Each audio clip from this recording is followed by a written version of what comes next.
I show up home from work that evening, and I park my truck in the driveway. My son come out of the house, and he's like, something happened to Natalia at the school. She fell, she hit her head, she's crying. I drove over there. When I got there, my daughter's crying, loud, a lot of pain. She couldn't move her legs, neither one. She keeps saying over and over, I can't feel my legs. And I keep asking to her, what happened? She looked at me like she was like lost. She's like, I don't know what happened. I'm like, how did I get here? Like, what's going on? I was like, I don't remember anything. Everything's blank.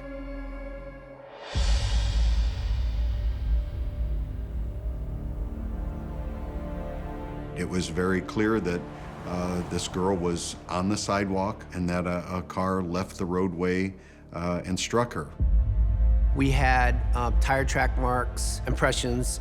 A motor vehicle had went up and over the curb, straddled the sidewalk, and then eventually came back down on the traveled portion of the road.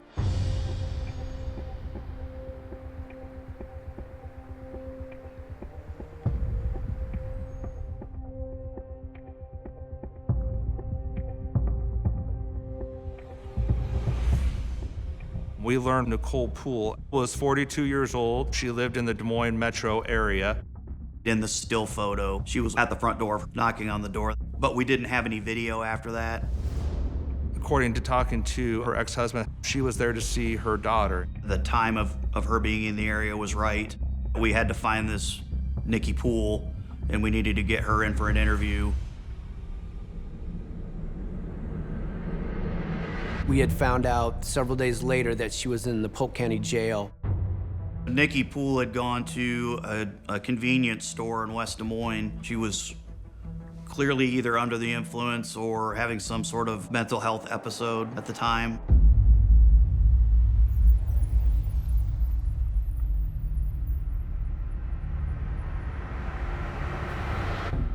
Natalia thought the vehicle that ran over her, it was a dark-colored Jeep, and she thought it was a female driving the vehicle.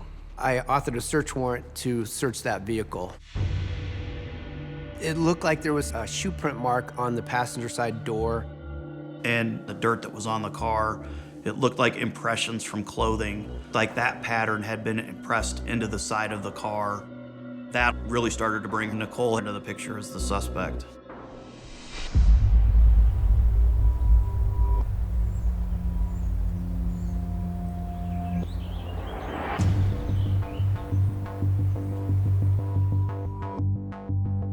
I figured Nicole Poole would not answer any of our questions.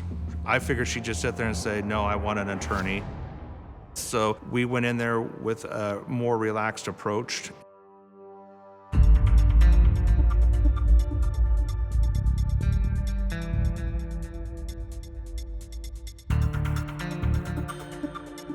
So I know you were there getting gas. All that. What happened? What did you do before that? Remember? Yeah, what were you driving? What color was that? Black. Okay. So what did you do next? I left. I ran over her. You ran over her on accident? I was just in awe. I kind of had to pause there for a second and try to get my composure. Oh my gosh, she just admitted she ran somebody over. Do you remember what she looked like? Before she was Mexican, Did you know that she was Mexican when you were approaching her? Yeah, when we saw her face, I did. Because why didn't you stop? I'm just asking. I was having anxiety that day, just thinking that she was trying to take over homes and just. Okay. It's like taking over. What do you mean by taking over homes? Taking over homes. Yeah. She was taking over her jobs. Okay. Her homes and her jobs. She keeps throwing out Mexican, taking our jobs, taking our homes. At that point, I knew it was way more serious than what I thought it was. It was a hate crime. When you went over the curb, did you accelerate? Did you step on the gas? Yeah. Did you do it because she was Hispanic? Did that happen? You did? Okay. Were you hoping that you were actually kill that person? Yes. At that time, yes, at that time. Is that right? Yes. When we walked out of the jail, we were both kind of in shock. Being a minority, I promise you, it hits home.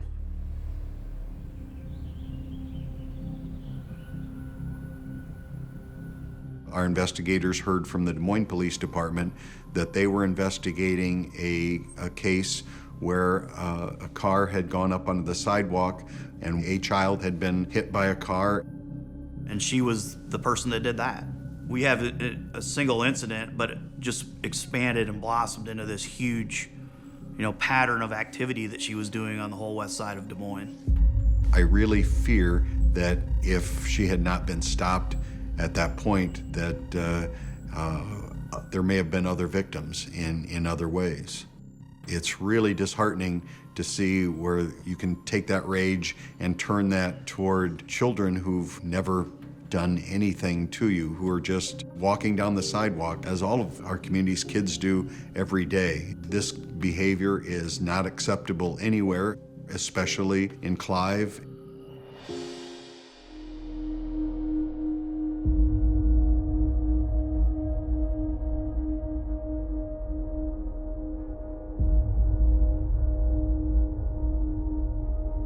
It was kind of a relief for us.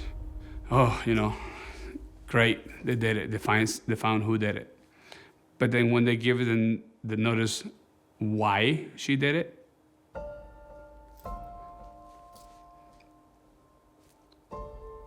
that was heartbreaking. I was just in a state of shock. I didn't know whether to cry or to scream or to just run away. I knew there was racism in the world, but I never knew that it would happen to me, 2 blocks away from my house. My wife and I, we had the idea to leave the country forever, but no one is going to push me away. We stayed to prove our kids that they belong here. We can't live in fear, and we can't let that destroy my family.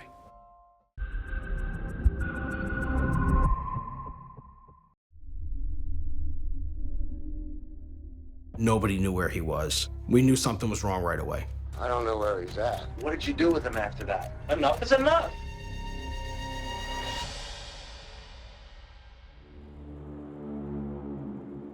My brother Robert and I religiously spoke every week. There was instances where every day we would reach out to each other, but early December of '08, I stopped hearing from him. We knew something was wrong right away. There was no question.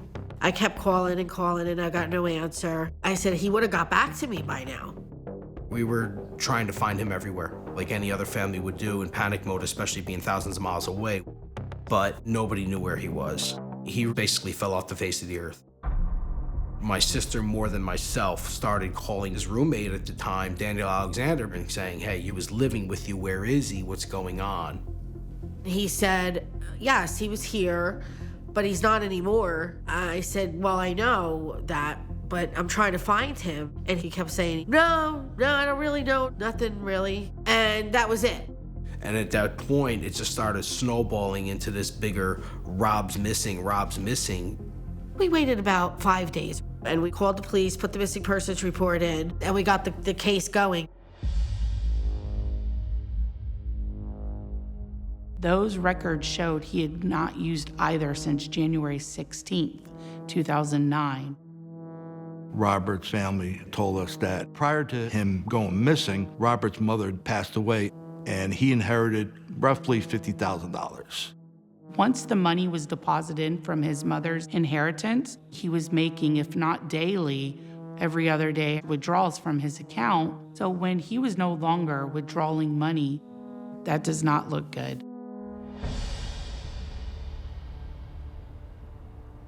You're the roommate of our missing guy, Robert Harrison. You're one of the last people to see him. Can you just start out on how you met him? I met him through a friend of mine. He called me on the phone one day and you know, told me that he got kicked out of the place he was at.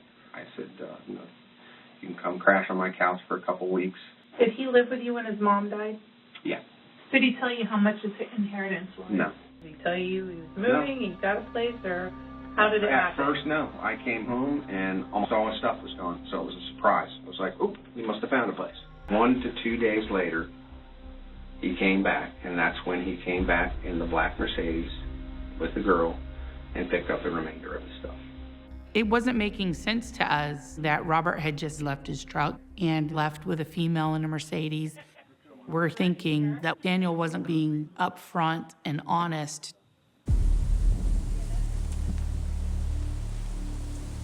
The trailer itself was run down, but it looked like it was being freshly renovated, and we're seeing new flooring, fresh paint. Also, there was a pawn slip where Daniel had recently pawned a guitar and an amp.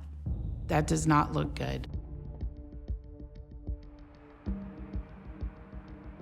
A friend of Daniel, Larry Kelly, he had information that Daniel admitted to him that he had killed Robert. He explained that Daniel enlisted the help of his brothers, Donald Gould and Kenneth Alexander. He claimed that his brothers knew where the body was.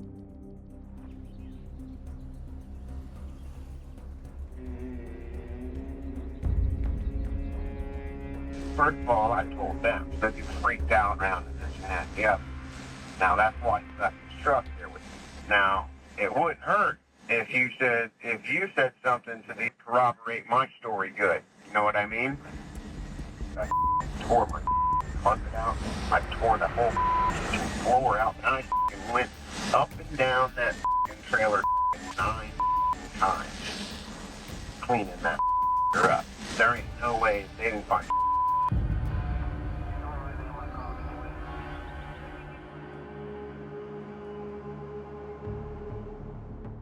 We don't want them talking to each other and letting each other know that they were talked to, and to come up with a story. By the time my unit was taking Kenneth Alexander into custody, I was on my way to the station to interview Donald Gould.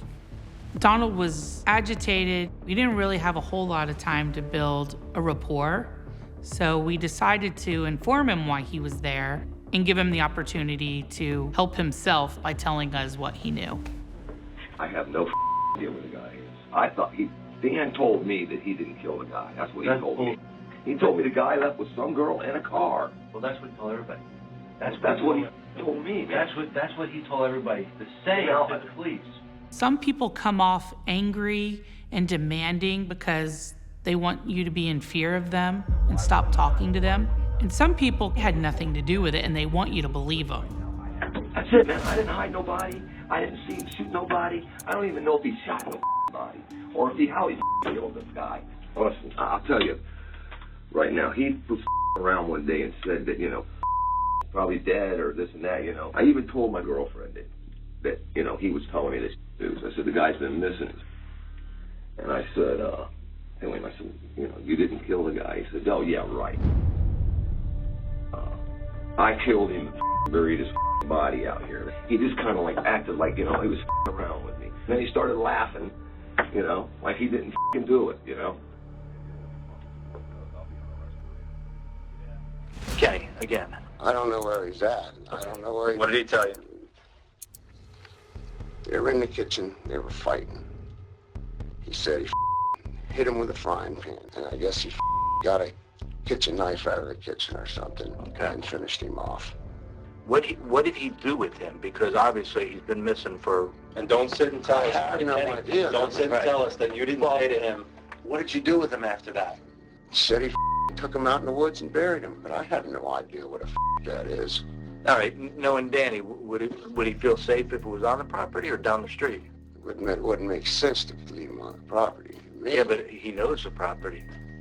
Yeah, he knows the property like the back of his hand, I guess. Did he say when he did this? Not exactly. I've been doing this for 20 years, okay? Believe me when I say this.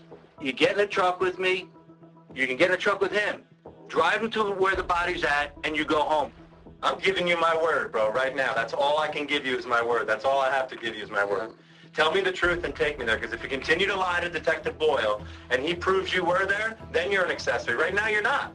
Well, let's go. Right now, you're a witness. I'll show you where it's at. Let's go. All right. Immediately, Randall Anderson drove Kenneth to the scene. In the meantime, we wanted to talk to Daniel because there is a ticking clock. If he says, I'm not talking to you anymore, we're done. So we decided to start this interview, bluffing that we had the body. We located Robert. You did? Yeah. Kenneth drove us to the body. Did you kill Robert? No. Just not understanding, Ken. I just don't understand. I had asked him to leave. Right. I mean, pack up his stuff and you need to go. Right. He ran over and got in my face and said, I'm not going anywhere.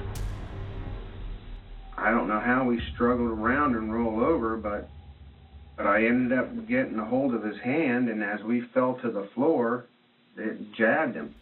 He was kind of laying there bleeding, and I hopped up and hauled ass, man, because dude, I was scared, man. I was really scared. I would too. Stuck him in the bathtub for a little while. Right. How long was he in the bathtub for? Say 2 days. Okay. A couple days go by, what'd you do with him out of the tub? I had to do something, so I got scared and I went and buried the body. I left the room because they had to have made some progress finding Robert's body. So I left the room to go find out any updates. I talked to the investigative team that went with Kenneth out to the burial site, and they advised they had found a shallow grave. Once I learned they found the body, that gave me the upper hand in the next part of our interrogation. I just want you to know that we're not calling your bluff. Yeah, no, That's my biggest thing. I don't want you to think we're lying to you, that we know. Who cut him up? I did. Where'd you use to cut him up? Knife. Pretty much dismembered him. At what point did you call Kenneth? That wasn't until a week or two later. I think I told him what happened. I said that I'm in trouble and I just need this favor. Help me load it up and drag it off.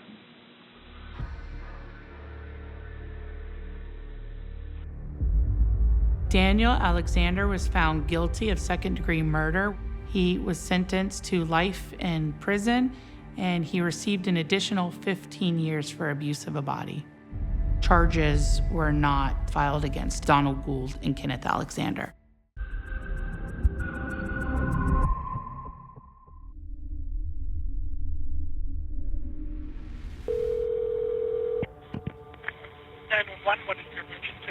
I just got home, my back door is kicked in, and my girl ain't answering the phone. Okay, what's your name? My name's Christopher Jackson. My son's inside with her and everything. I'm about to go in and see what the is going on. When officers arrived on scene, they saw Christopher Jackson standing in the driveway. He was upset, very anxious. Chris stated that his fiancée, Angela, was inside the house, and also their young son, he believed was still in the house. You could just see the look on Chris's face, that he knew something was wrong and he was fearing the worst. The officers made their way into a living room area. They did not notice anything that would be considered out of the ordinary. They went down the hallway where they found 2 bedrooms. One was locked. They searched the other room across the hall, and that's where they found the young child inside of his crib.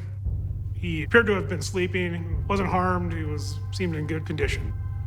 One of the officers picked up the child and took him outside and brought him to his father. After that was completed is when we prepared to enter through the locked door. I stood next to the door while another officer kicked the door open. They could see a large bed, and as you walked in, you could immediately see that there was blood on the bed. As I turned the corner between the bed and the wall, I saw a younger white female laying on the floor. She was laying on her back, appeared to be wearing sleeping clothes, covered in blood. The victim was Angela Wilder, and that she was in fact deceased.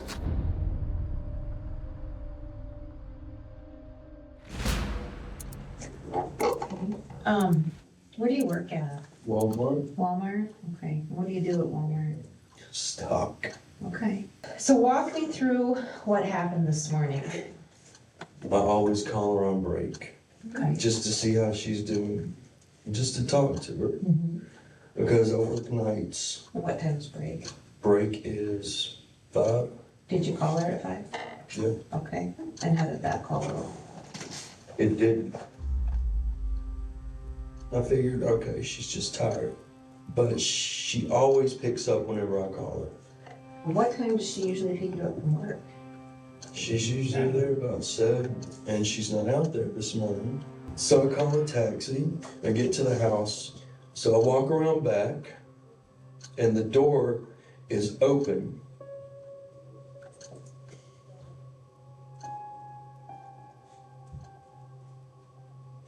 And something in my stomach just felt wrong. We contacted his employer.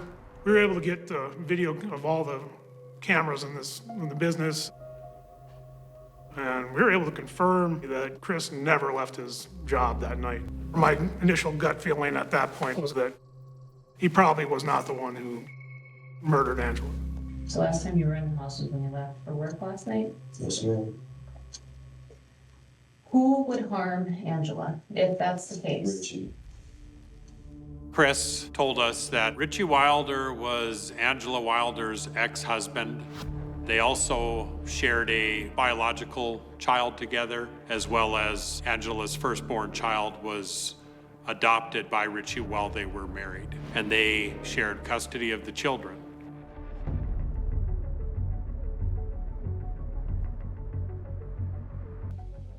What happened to your face? Right You got here. a scratch in your face. That's from a kid. One of the first things everybody noticed was he had a small scratch under one of his eyes, which appeared to be kind of pretty fresh, which kind of hyped up everybody's senses right away. That happened yesterday. And tell me about the scenario of what you guys were doing when that happened. I could see his brain working when I asked him about the scratch. You could tell that he's uncomfortable explaining this, and he keeps falling back on a memory, I believe, of him wrestling with his son. And that was a huge red flag for us. Okay. Did you work last night? From 7 to 11, yes, ma'am. And you were at Trinity that whole time. Yes, sir. Where'd you go after you left work? Straight home. Can anybody tell us what time you got home? Cindy? Cindy can? Okay. Did you ever leave to go anywhere in the middle of the night? No, Have you ever been inside her house? no, sir. Have you ever made statements to Angela about taking the kids away from her? What did that cost between the two of you then? Did you hurt her? No. Did you kill her? No. No? No.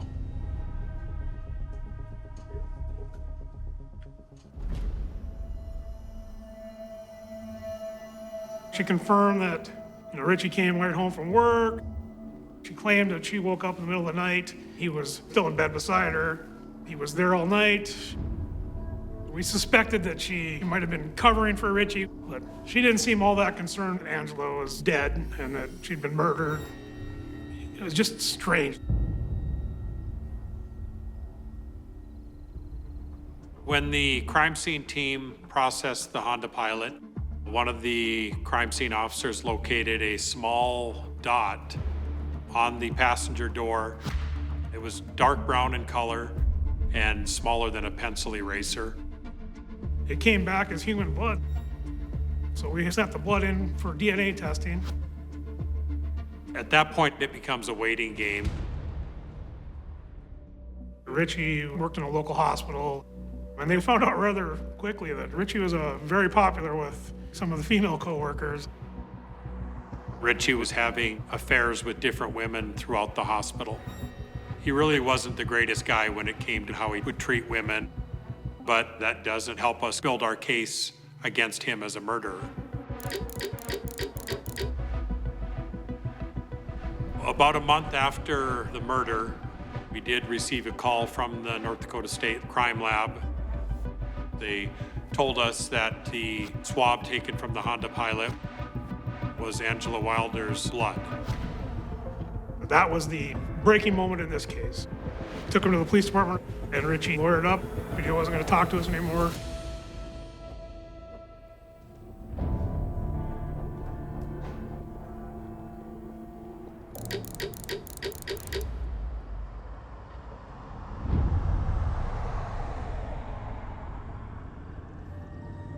The Minot Police Department received a call in March of 2017 from a Matt Walters. He'd said that he has possible information about the murder of Angela Wilder. We called him just to see if this was really true. She heavily insinuated through Facebook messages that she was involved in the murder that her husband committed. Would you be able to send me all those messages? Yeah, I can screenshot them and send them to you.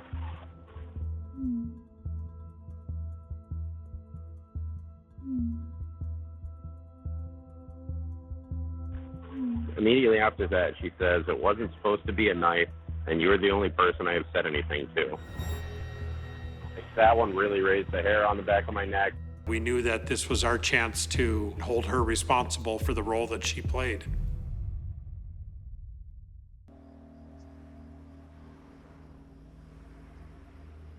I don't know. I'm just mad all the time, and I don't know why. About what? I don't know. That's the problem. Are you mad at your husband? No, like I'm proud of him. I'm just pissed that he got caught and that he got sloppy and impatient, and I thought we were like in the clear. Like I helped him. Like I would leave, like when he worked nights, I would leave the house at like midnight and like sit outside her house in my vehicle seeing who came into the house. Yeah, we had this planned out, and he it up. I mean, how did he, like... Because he didn't clean the car good enough. One spot of blood in my car. He just has, like, so much anger towards her. That's why he couldn't just do one jab to the jugular and get out. No, he like, went psycho on her. It was ultimate justice. It's kind of karma coming back and biting her. She was 100% involved in this murder, and she, fortunately, spilled it all to the wrong person.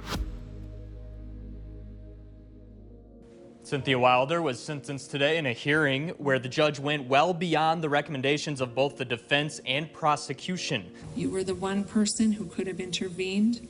You were the one person who could have spared Angela Wilder's life. You chose not to do so. The life in prison sentence with no parole is the exact same sentence that her husband Richie Wilder is now serving for killing Angela Wilder. It was an awesome feeling knowing that we were going to get further justice for Angela Wilder and put behind bars everybody who's responsible for her not being here today.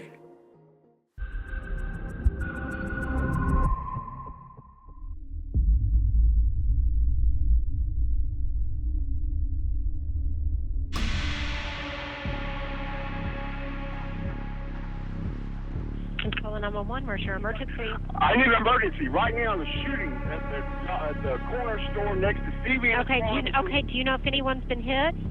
Carl hit. Get an ambulance here now. We are. Who was hit? Some young man. So he's bleeding to death.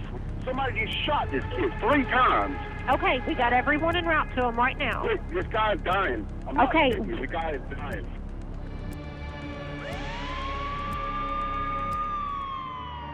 The victim was eventually identified by his identification being found in his wallet as Joseph Edward Ross. He was eventually transported to the hospital where he passed.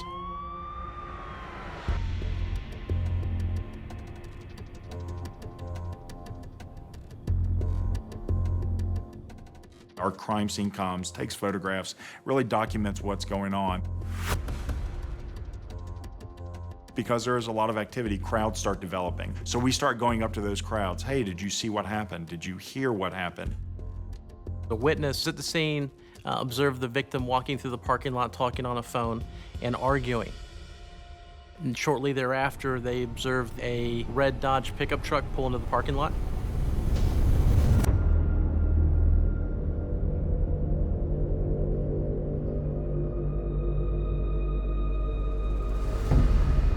Do you have any idea why we might be here? Okay, your brother Joe was shot and killed around the corner, over at the corner store. He was shot? Yes. We're trying to find out what happened to him. Do you know anybody that drives like a red Dodge pickup truck? Oh, my friend Nick does. Who's Nick? It's just someone that I met through a friend. What does he look like? Is he white or black? He's white. Okay. And he always hangs out with a black dude. Do you know the black male's name? I think it's Gerald. What else do you know about Nick? He normally carries a 38 or a 9mm. Has he ever gotten into it with your brother before? They argue about a lot of stupid stuff. Nick's really, he seems like he's crazy. I wouldn't really want to mess with him. Jonathan Ross said Nicholas Nairn was 23 years old, a small-time drug dealer who was out of work. All the links with the red Dodge pickup truck, the history between the two of them, the subject being armed on a regular basis, it obviously then at that point propelled Nicholas Nairn to being the suspect that we were looking for. Before we entered the room to interview Nick, he was sleeping. This referred to as the perp nap. Someone who's typically guilty will actually fall asleep in the interrogation room because they're so exhausted from the stress associated with waiting to be arrested. Nick, right? Yes, sir. Doing well. I'm Detective Barnett. This is Detective Parsons. Okay. I'm going to sleep. That happens. It's okay. Do you have any idea what this is about? No, I don't know. It's gunpoint, got on the car, got out of the car. Yeah, but do you know what, anything that, do you have an idea what led up to that? No. Now, when you were stopped, you had a couple of guns on you? Mm-hmm. I was going to go to shooting range. I just turned the corner, and the lights went on. Okay. Well, while we're here, we're investigating something that happened earlier tonight. And we're wondering if you could tell us what happened tonight with you. Well, midnight. I was at home for the longest time. Is there any reason that your truck would have been at the CVS around the corner tonight? No. It should have been. Then how was it there? I don't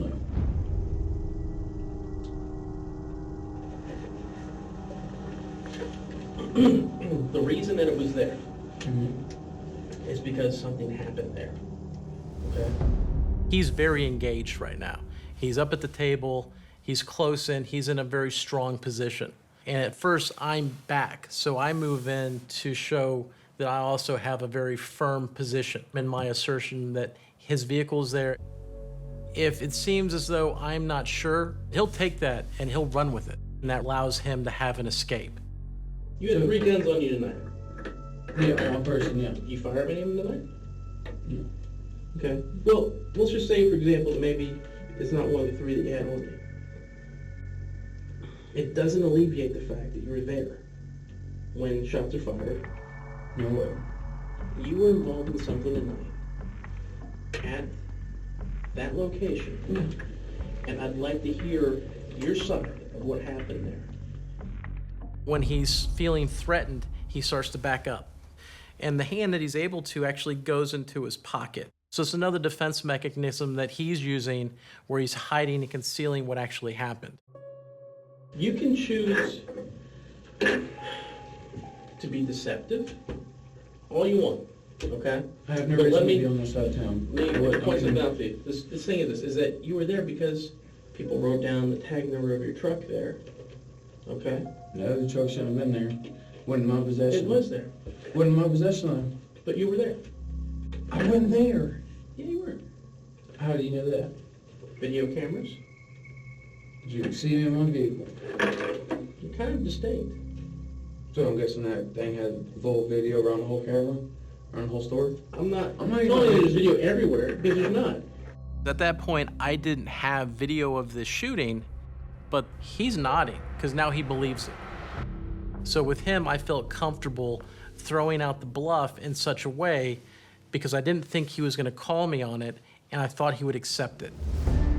I lost him. That explains why it comes right in my ass. Does lying help you? Lying will do me Then stop it. Why did you do what you did? But the truth. Yes. Motherfuckers a okay? That's straight up honesty. Motherfuckers a okay? He deserved it. He reached for nothing. Shot the motherfucker's face. He made a noise. I shot him. No mine. I said. His true face comes out, and it comes out in grand fashion. We were speechless. He just didn't care. It was pure evil. They're like, damn consequences be need to do this. Yeah, you right. I up because I used my truck and the camera. From the very beginning of this investigation, it was a whodunit.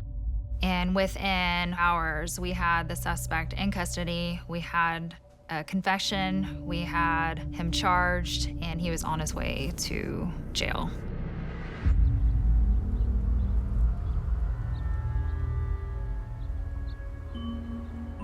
Nick Nearing was sentenced to life in prison. That confession showed that he planned to kill Joseph from the very beginning.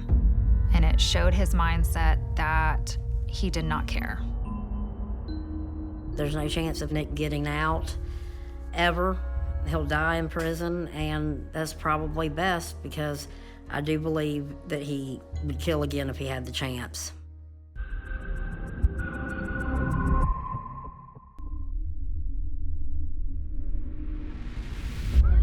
Oh, have mercy. Ooh, wee, Lord. Lighter fluid was placed into his mouth, and he burned to death. It was Thanksgiving Day.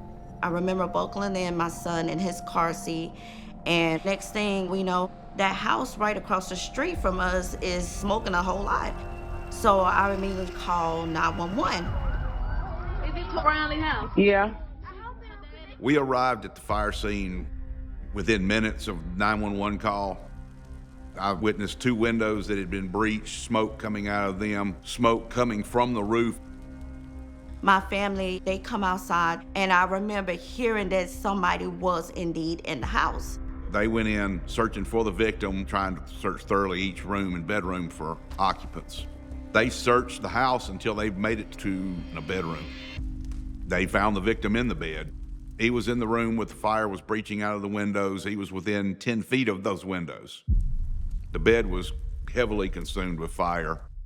It was clear that he had passed away. Me being from West Point, I just knew William Brownlee to be a respectful person. He was a church-going guy. He was 62 years of age. He had multiple sclerosis. William Brownlee Sr., he lived there with his daughter-in-law, Latoya, and his son, William Brownlee Jr.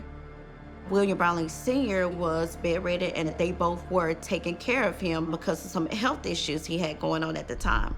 I had never smelled someone burning. It is an indescribable smell, like you just couldn't even imagine. From the bed to where Mr. Brownlee laid and the wall right above his head, all of it was heavily burned, way worse from how it was on the other side of the room. The outlet, it was very heavily burned. That seems very suspicious because it was a very new house. It was built 2 years before prior. They're built with modern wiring. And to really cause the damage that it did, electrical fire just alone would not make this fire angry like it did. I remember going to the back porch of the home. There where I found a lighter fluid bottle, and I took it into evidence. Take a seat like that. Can you give me a rundown of yesterday and what all took place? All my brothers met at my house, and after that, we was going to my mom's house in Pontotoc in order to have Thanksgiving dinner. So my wife left home first before I did. She went to dinner in Uno to her family's house. So I got a call about 4:26. Is when I actually got the call that my house was fully engulfed in flames. But did your wife ever call you at any time? No. Can you state your wife's name for the record? Latoya Janae Brownlee. Okay, how long y'all been married? 18 years. Actually, I was filing for divorce next week. Did she know about this? Yes. I had an eviction notice for her. Right. We're still in the same roof, Right. but I moved on with my life and started, seeing someone else. And when did all the problems and stuff start occurring? been occurring for many, many, many years. She tried to actually burn the house down 3 years ago. I didn't actually call the police, but I will go to my grave believing that she done that.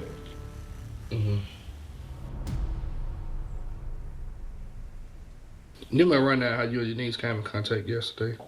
We had Thanksgiving dinner, and after the dinner, we left coming to West Point to go to Walmart. Right. But when we got in West Point, she said, take me by the house to drop off this food.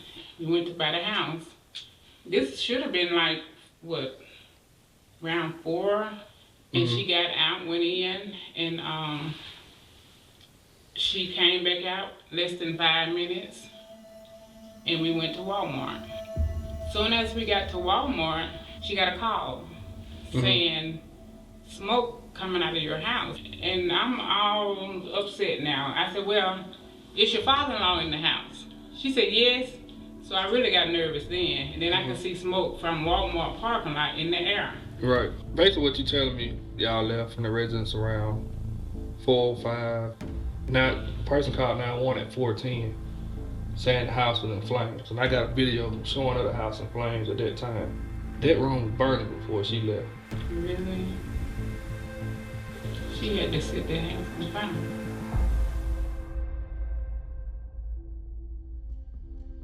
At 4:11, LaToya makes a post on Facebook about the Black Friday sale. You look at the time span, and it was very odd to me.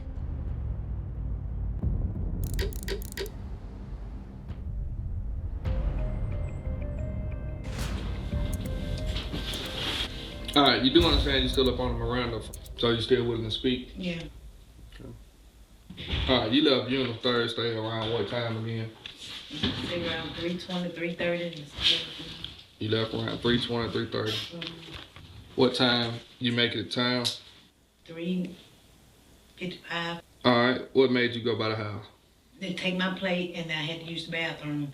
And then I got in the house, took my plate to the kitchen, went to the bedroom to see him. He was in the bedroom. Then I was headed out. Then he asked for a piece of candy, and I gave it to him. And he said, I smell some smoke. I said, I smell some too. And I looked in the utility room, and I ain't see nothing burning or no smoke. And I went to the kitchen, make sure no one on the eye, and I didn't see anything. And I came back in, and I said, I don't know what it is. And that was it, and I left. How long was you at Walmart? We was there no time. We pulled up in the parking lot, and we was in the park, and we pulled back out. Oh, what was the reason for that? Somebody called. Did they call on Facebook or on your phone? Facebook. It should still be on Facebook. Think you got time to take a look and see? She called you at 4:11. Okay. And y'all stayed on the phone about 1 minute and 3 seconds, right? I guess. Okay.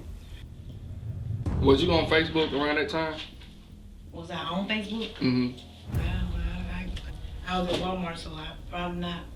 You are aware that there's a Facebook post on your page that was made at 4:11 said that you was in Walmart parking lot. Okay. You remember making that post? I don't remember. From what I'm looking at and from what the fire marshal report is saying, either you wasn't at home at 4 o'clock or you was there when the fire started. Well, I wasn't there when no fire started because I don't think I Did you go in the room? I went in his bedroom. All right, did you go in his bedroom when you first got to the house or was it right before you left? I went to the kitchen, then I went to his bedroom. But you told me you went to the bathroom. That's the reason why I said you went to the bathroom. You never said you didn't use the bathroom. I didn't use it. So you lied to me, say like you used the bathroom? Well, I went to the bathroom and I didn't have to go, so I didn't go. So after that interview, I could have arrested her, but I didn't want to do it just yet because I knew I needed more evidence for it to stick. When the fire was intentionally set, somebody poured liquid on the outlet trying to make it look like the outlet had started the fire. But it doesn't go from her being in the house at 4:07, closing the door, walking out, to what you had 2 minutes later from a naturally occurring electrical fire in a wall. It doesn't happen. We found out there was entry at 4:02 p.m. of that day, and then there was an exit at 4:07 p.m.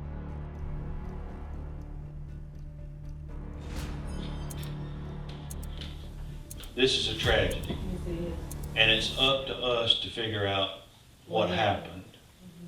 And when the investigators looked at the scene yesterday, they determined that somebody purposely set the fire. And we can't find anybody that was in that house other than you. I'm getting fed up about it because it seems like y'all harassing me. So ain't nothing else I can say about it. All right.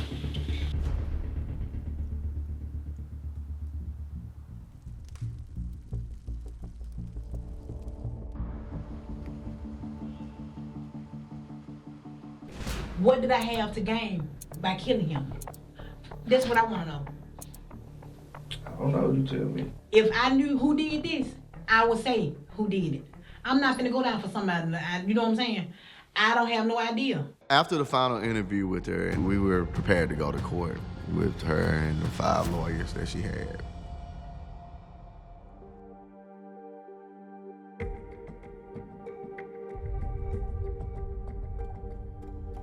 I remember when the judge, he asked her, why are you pleading guilty? And she finally said, because I did it. It wasn't a confession we dreamed of, but we got our confession.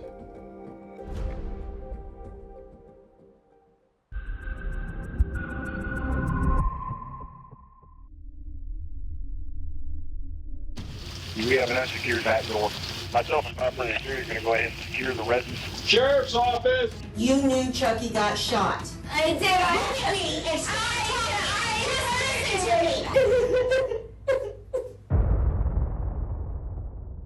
Deputy Cannon and I were responding to a welfare check. Charles Hogue lived alone. There was no indication of anybody actually seeing him. I started to knock on the door, Sheriff's office! and that's when I noticed an elderly man laying face down in the backyard. Stand by, but he appears to be deceased. As I came up to the body, he had a single gunshot wound to the back of the head. And both of his arms were folded underneath him, but coming out to one side, which meant his body didn't have a chance to catch himself when he fell, like he'd been struck from behind. We weren't able to locate any firearm, but we did locate a shell casing. And we knew at that time we had a homicide. We didn't see any signs of forced entry. The home wasn't ransacked, but Mr. Hogue's wallet, his keys, and cell phone were missing. Once we got into his bedroom, we noticed some 9mm pistol ammunition in a drawer, and it did match the shell casing that we found in the backyard. In the guest bathroom, I located a Bulldog brand pistol holster, but we never located any kind of pistol. So that brought up a red flag. Where was this pistol?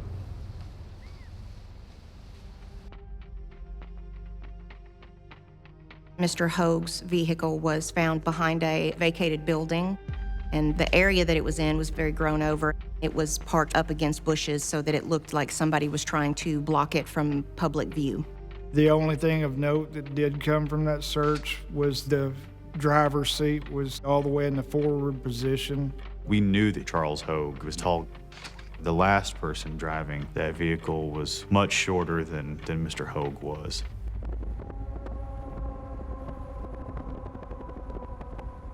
We located a small local church who just so happened to have security cameras. And we noticed in that midday time frame, Mr. Hogue's truck traveling at a high rate of speed. It's possible it was the killer that was driving. We just started cold calling numbers to try to find anybody who had contact with him in the days leading up to his murder.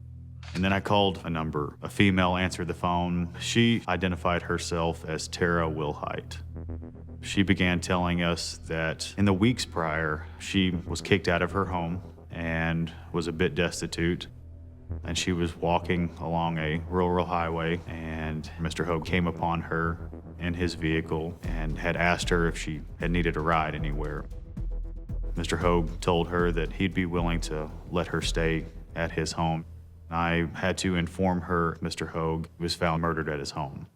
She became audibly upset We asked her if we could meet with her in person. We felt that she may be able to offer information about things that we saw in the home, particularly the firearm that we were searching for.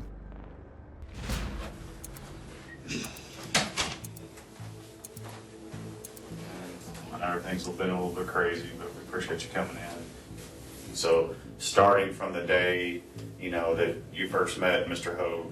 You said it was Sunday, March the 15th? Yes, Does that sound the right? 15th. I was headed, I guess, towards town, and he stopped and asked if I needed a ride. He had given me his name and asked if I had somewhere to go, and I told him no. And he offered to let me stay at his house. How long did you stay total? Through the 21st. And prior to this, you never knew? Prior to this, I had not known who he was. Okay. Did you see at any time in his vehicle on his person a pistol? The only time I saw the pistol was in the house. When was the first time you saw the pistol? It was in the holster on a dresser right beside the TV. When we talked on the phone the other day, you mentioned that your fiance, Chris He's no Brown, longer my fiance. former, that he came out. We picked him up on the 19th. We were trying to work things out. It wasn't something I wanted to do, because Christopher is very jealous and controlling. I had asked Chucky if we could go get Kristen. Chucky said that was fine, and we ended up him just spending the night. How tall is Chris? A little bit taller than me. I want to say like 5'6". About 5'6". Right. Anybody that you can think of, even your gut telling you, I'm suspicious of this person. His girlfriend called that morning.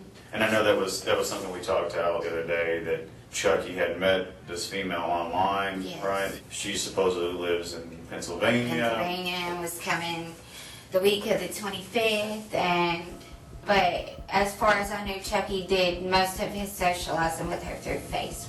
Through Facebook. We had subpoenaed Mr. Hogue's phone records and social media records as well. We found no records to indicate he was speaking with anyone on Facebook Messenger in Pennsylvania.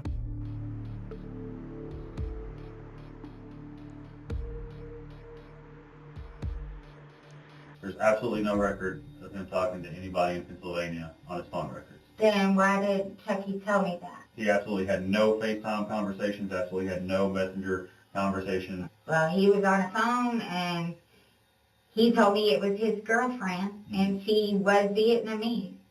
My point is, as we come into this conversation, I want you to know we've done our homework at this point. I'm aware of that. When his truck was recovered, the driver's seat was moved all the way up. So whoever drove that truck last was shorter. Y'all ain't thinking it's me, and you don't have to say it. But I did not kill Chucky. But I think you know who did. Or I think you know more than what you're telling us. No, I don't know who did. Have you been to Chucky's house before? No. You haven't? Not before when Sarah was there and I stayed the night. I'm just going to lay it out on the table and ask you if you had anything to do with Mr. Hogue's. No, sir, I did not. How tall are you, Chris? 5'7".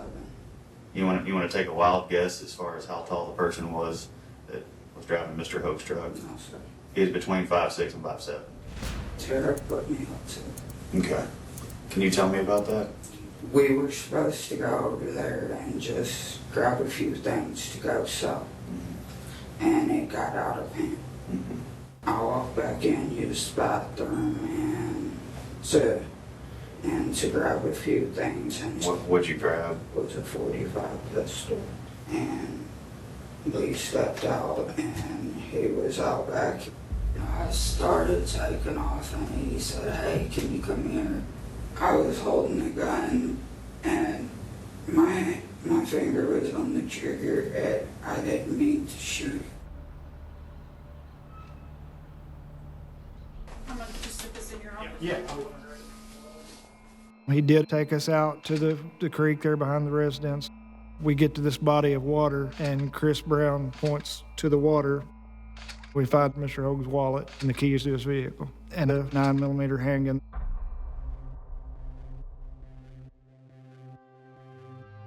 We have footage of Chucky's truck leaving his house after the murder.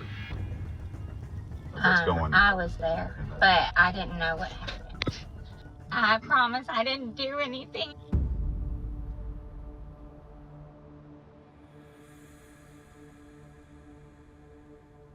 Okay, so let me introduce myself. Heather Meadows. I am his boss. I am the one that decides if you walk out of here in handcuffs and get charged with capital murder. Me. Normal, decent human beings don't want to lie. They want to get it off their chest. They want to be able to have a clear conscience. I do, but I don't want to be in trouble for something I didn't do. But you know what you did do that you don't want to admit because you know it makes you feel like is that you knew Chucky got shot. I did. Look at me. I know you heard it.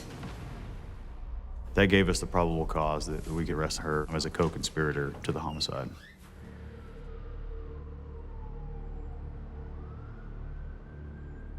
Tara Wilhite and Chris Brown are fairly unassuming individuals. I don't think anybody would suspect them of being cold-hearted murderers.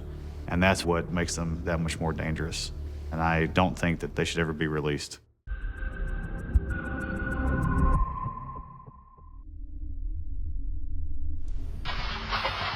Did you know what she did? No, I didn't. Don't hold back. You're not good at lying.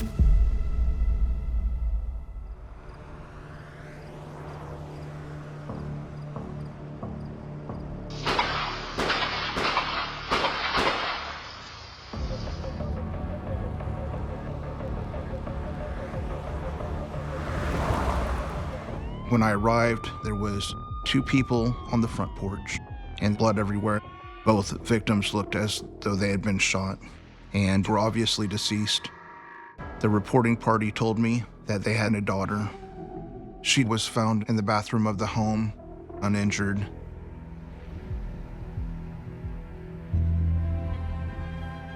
Alex had several gunshot wounds to the head. Brianna had 2 gunshot wounds. Alex had an empty holster on his right side and a Glock handgun laying between them near his right hand. There was an idea that he might have expected that there was going to be a problem, that he was going to have to defend himself. It was fully loaded, so we knew it wasn't a murder weapon. But I noticed a large amount of 9mm shell casings in and around the victims' bodies. We were able to see a small economy-style vehicle around the same time as the murders.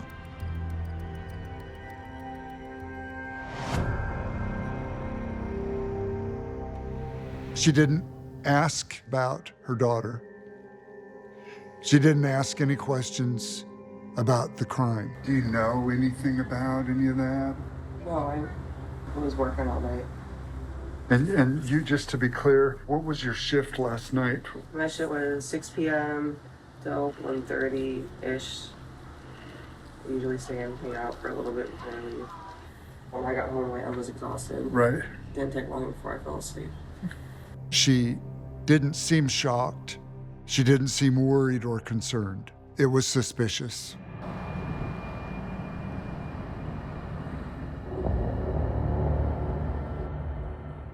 Alex and Teresa were not on good terms. There were associated claims regarding mistreatment of their daughter that each was making against the other. Teresa Cox had reported a 9mm handgun stolen from her vehicle. This really stuck out to me, as the shell casings at the crime scene were 9mm shell casings. And then there was a subpoena that was served on Teresa's phone number. Text messages were discovered between her and Mixie that appeared to be planning the homicide. Mixie was talking about needing to get her head in the right space for what's going to happen tomorrow, which was sent on Thursday when the homicide occurred overnight on Friday. Also, it had previous messages between her and Mixie. Mixie is confronting Teresa and saying, "You want me to kill someone?" Teresa seems like the mastermind. I think she realized Mixie was willing to do things for her and was able to manipulate Mixie into pulling the trigger and killing Alex and Brianna.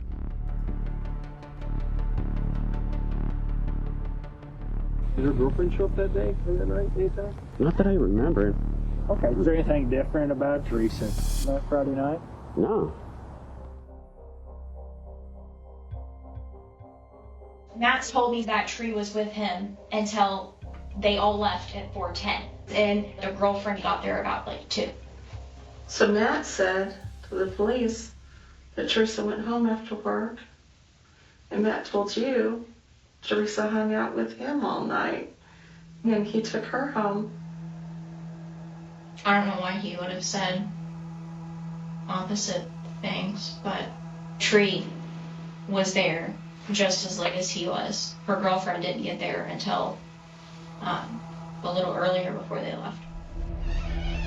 It did not seem like Ariel was in any way involved in this, but we believed that Matthew Plum could be hiding something.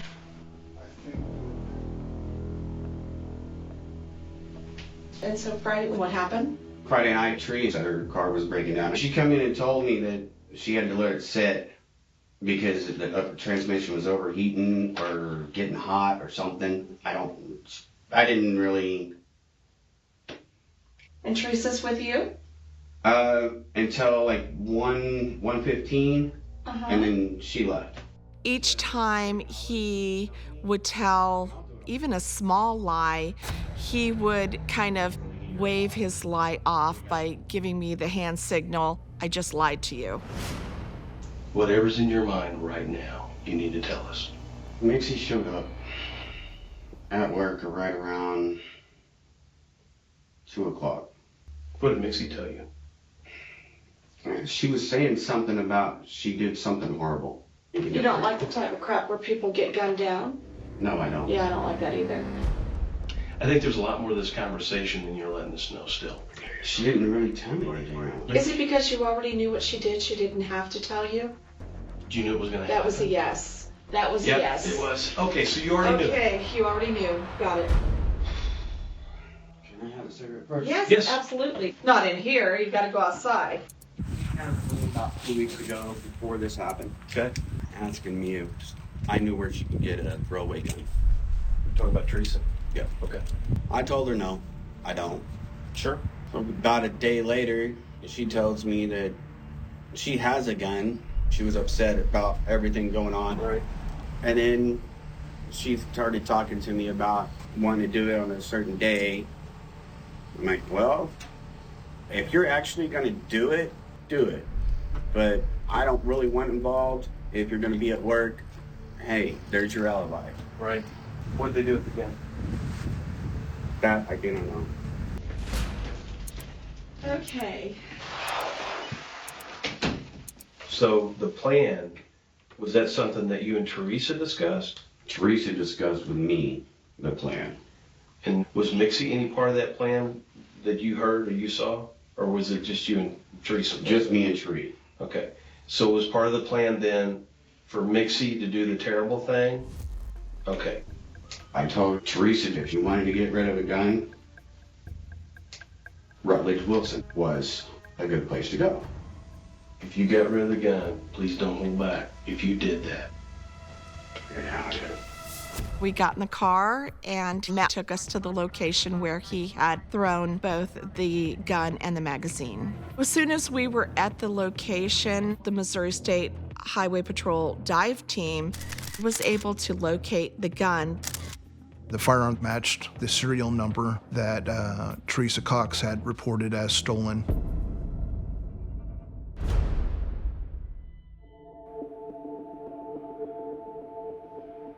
We learned they hitched a ride with a trucker into Joplin and left the state.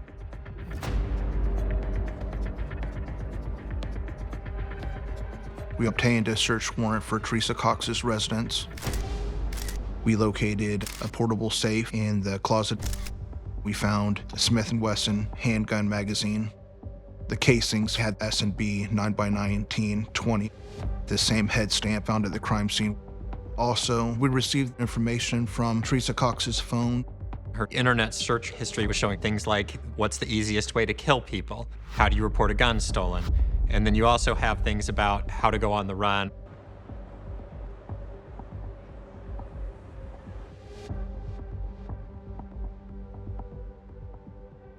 Teresa didn't want to speak without her lawyer present, and so an interview with Teresa wasn't ever established. But Mixie was willing to speak with us. When did you meet Teresa, Mixie? Early July. She just saw me sitting by myself one day, and she came up and she sat down and started talking to me, and she admitted to me that people said to kind of steer clear of me because I was weird. Did you shoot Alex and Brianna? No, sir.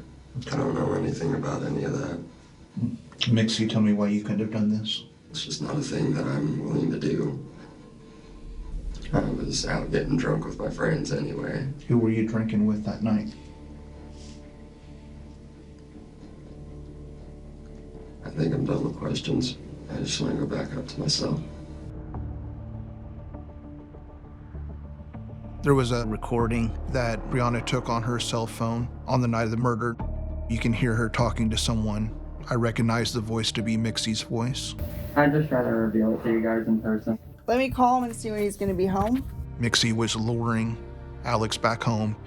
He was originally supposed to work from 4 p.m. till midnight, but he left an hour early. He told a co-worker that his girlfriend Brianna was alone and he was afraid for her, and that's why he had a handgun on him at the crime scene.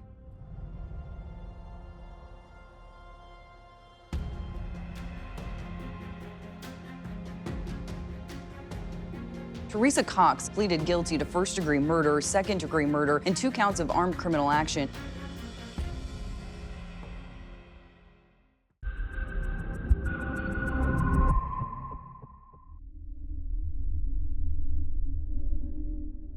I didn't know exactly what happened. I truthfully don't know. I don't believe that's true.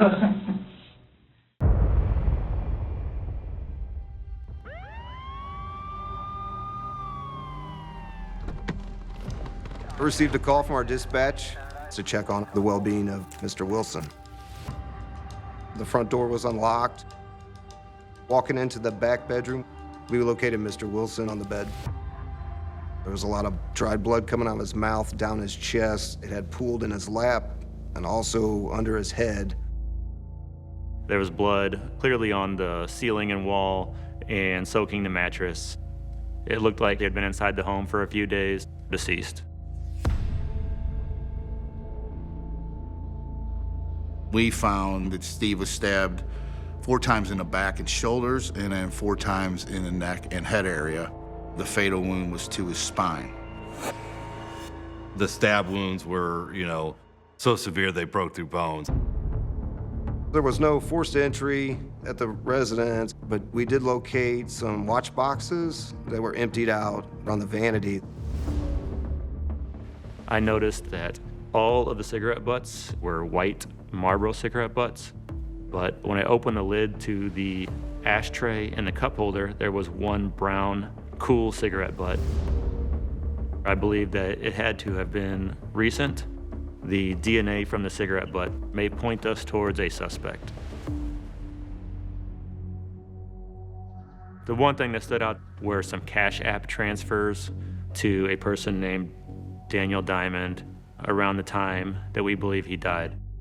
We learned that she was an escort that Steve Wilson liked to frequent, and she would come to his house. And just a Google search located some selfie photographs of a white female with red hair. We entered into a mugshot recognition program, and we were able to match it to Paige Lane. Paige had an extensive criminal history. She was an escort, and she frequents hotels around St. Louis County area. I also found body camera video with her. Police department. Is there anybody else in here? Yeah, Who is in there? my boyfriend. There was a black male in the room with her with the name of Sydney Bias.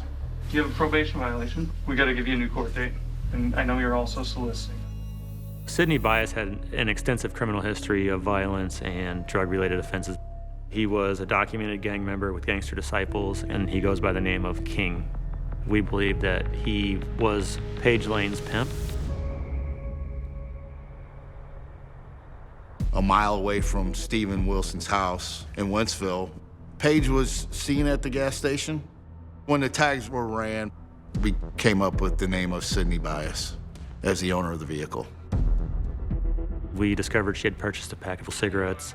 We recognized immediately that the cigarettes that were recovered on scene matched the same pack of cigarettes that she had just purchased. Shortly after that, we found a text message from her to an unknown number stating, "I'm going to kill him." The DNA was a match to Paige Lane. We put all manpower into locating her. We found Steve had text conversations with Paige Lane to the fact that he had given her money to help out with her children. I think he almost thought that they were like boyfriend and girlfriend. But in the recent weeks, Steve Wilson seemed pretty upset. He accused her of leading him on to gain more money from him. And then shortly after that, we had messages sent by Steve asking other people to post negative reviews on her escort ads between the two of them. That would definitely be a motive to kill Steve.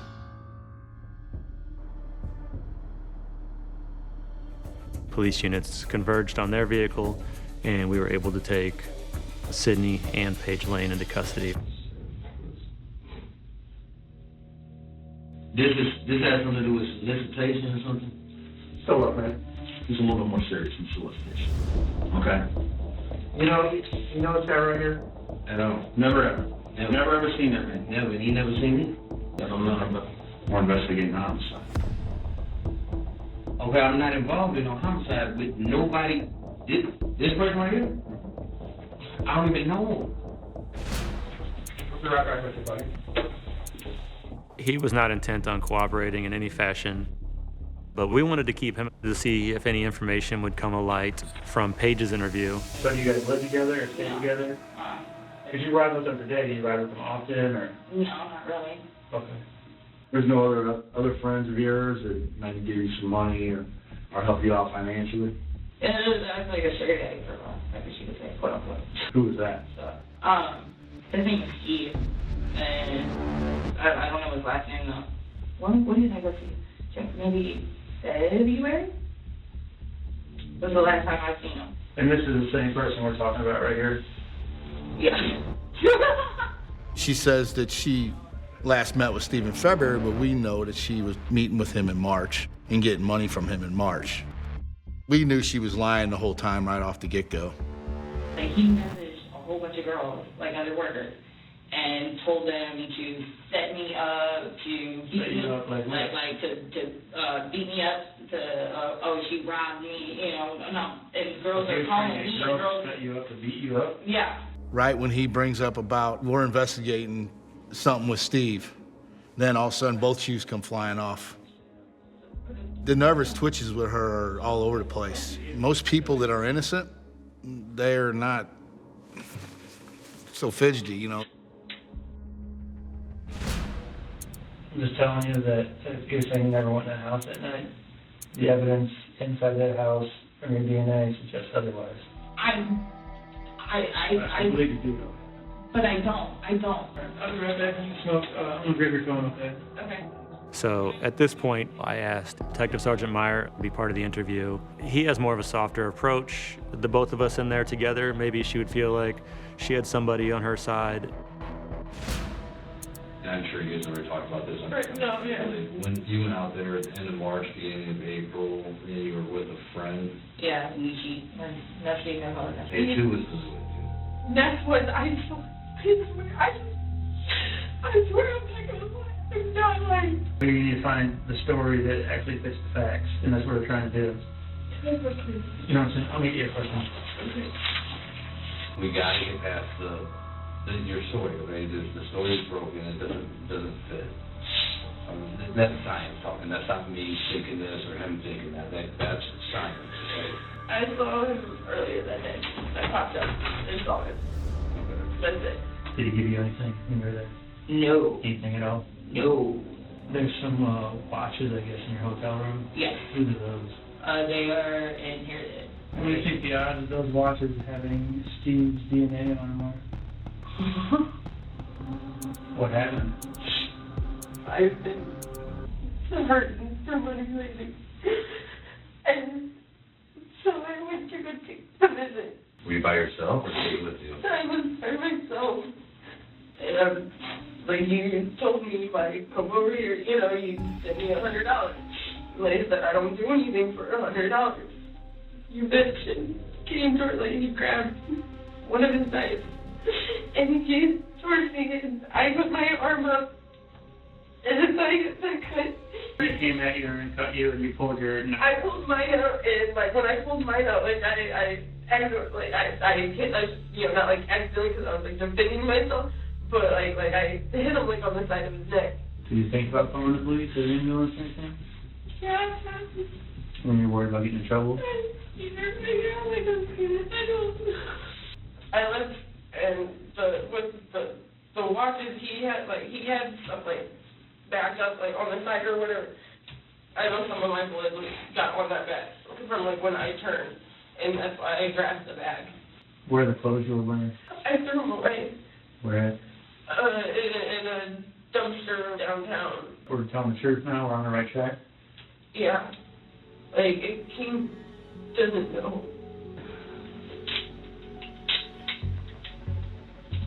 We were able to determine she acted alone. Cool Blue 100, please. Cool Blue. She took Mr. Wilson's life, and she's got to pay her time for that.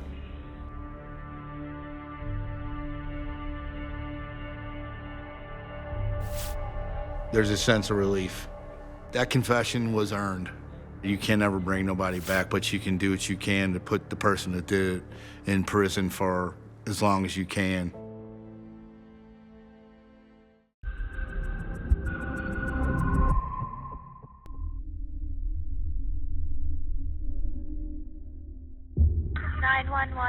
I just got home and I opened the door and my husband's dead on the floor. Is he awake? I don't know. I can't do it. I can't look.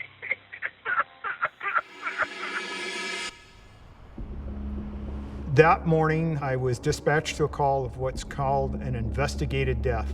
That's where someone dies outside of a doctor's care. And when I showed up at the house, Kelly Baker was sitting on the front steps out of the house. Kelly told me that she had come over to the house expecting her husband, Randy, not to be home and at work. She had gone in the house and had found her husband on the floor.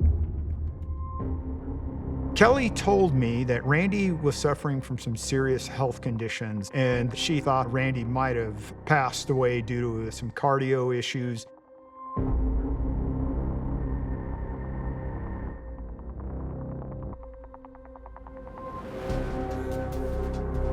They announced that there were 2 bullets in Randy's body. One was in his skull, and another had been shot into his chest. Do you mind sitting on one of these chairs on the left just because they're recording?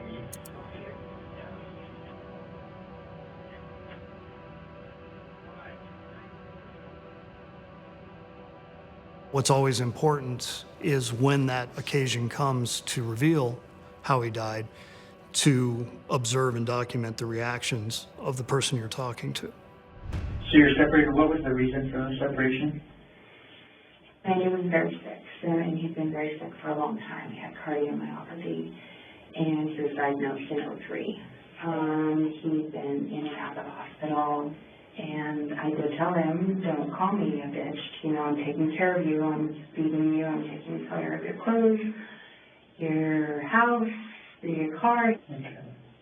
And then I just said at that point, I'm done. She's putting her dead husband in a bad light, which is the last thing I think someone in that situation would do. And I was really surprised by that. Am I just waiting here for a second? Do you need to use the bathroom or coffee or water or anything?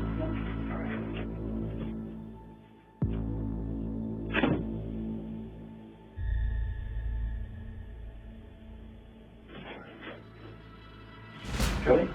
Hi, I'm John. How are you? So, just a quick introduction. I'm a detective at the police department. Okay, and I want to explain to you. Okay, your husband is a victim of a homicide. Okay, so that is why I'm asking a lot of tough questions right now, and that is why I'm going to ask you for your phone. Okay, so I'm sorry to be the person that has to tell you that. She appeared to start crying. However, Detective John Kinney would notice no tears. I was extremely suspicious of her at that point.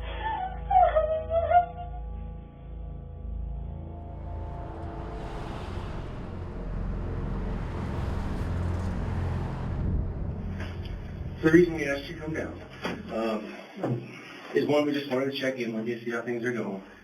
Well, for the most part, it's kind of it's a whodunit, quite honestly. Until the evening of Tuesday, August 15th. Do you have any recollection what time you left the house?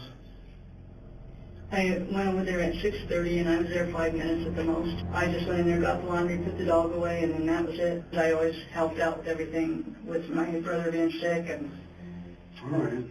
Did the door stay open while you were in the house? No, I'm not positive. But since I got older, I can't remember things. Part of this investigation is looking at cell phones, so I'm going to have to take your cell phone. I'm sure Kelly told you we took hers for a little while. You're just next in line, that's all. Yeah. Carol was, by all appearances, extremely helpful in answering any questions with law enforcement. At this point, we have no indication that she was involved.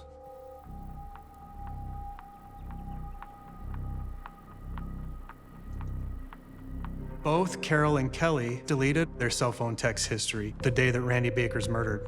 But even if it's deleted, a lot of times things are still on there. In the coming days, we would recover a lot of cell phone data. Carol and Kelly had an extremely close connection. It was astronomical, the number of text messages exchanged between the two in any given day. Around the end of July, Carol sent a phone number to Kelly. And that phone number comes back to a person named Kelly Raisley, who goes by the moniker Grizz. And it turns out Kelly Raisley is Carol Baker's son.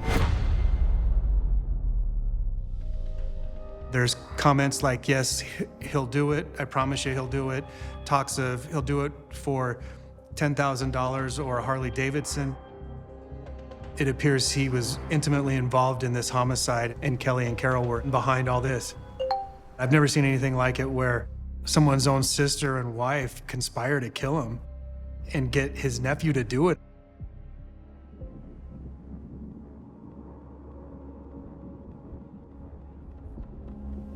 We went into the interview room and unfortunately forgot to turn on the video. Why did you wipe your phone clean? I don't even know. You know, the funny thing about cell phones, even though you press delete, a lot of stuff stays inside of them. And in Kelly Baker's phone, a lot of the stuff she deleted stayed there. She discussed murdering Randy with you. Why would she do this? Why would she kill him? Wait for him to die. She has been for 14 years. And she just didn't want to wait any longer? So he was unbelievable to live with. When we were in the room watching it live, one of the other officers looked up and said, "The light's not on. It's recording sound, but not picture." So one of the other officers quickly turned on the video. When we've been talking, you know that they planned this out. You said that, right? Mm-hmm. I guess my questions now are kind of, what role did you play in Randy's murder? I think I need an attorney. You do? Okay. Well, you're under arrest for first-degree murder and conspiracy to first-degree murder. You're going to be processed, transported to the Will County Jail, booked in.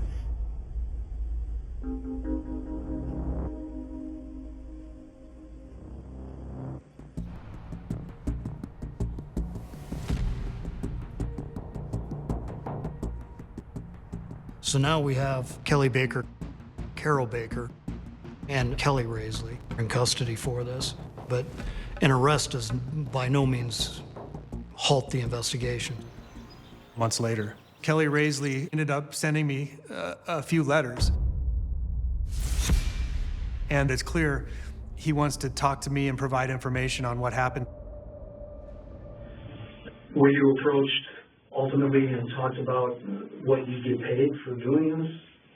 I was approached through my mom, but it was via Kelly will give you the $10,000. Okay. And Randy's a motorcycle. And so how do you know specifically that Kelly Baker wanted your help in killing Randy? Paraphrasing. It'd be that she couldn't take it anymore, that it was basically either him or her, and she was willing to do anything. To kill him? To get rid of him. He said that he was very, very close to Randy growing up. He was the only father figure Grizz ever had. But these two women convinced him that Randy was abusive. My mom became trapped in the middle of whatever she was being fed from Kelly. I feel like I got played. Did these ladies think they were going to get away with this? Apparently, yeah.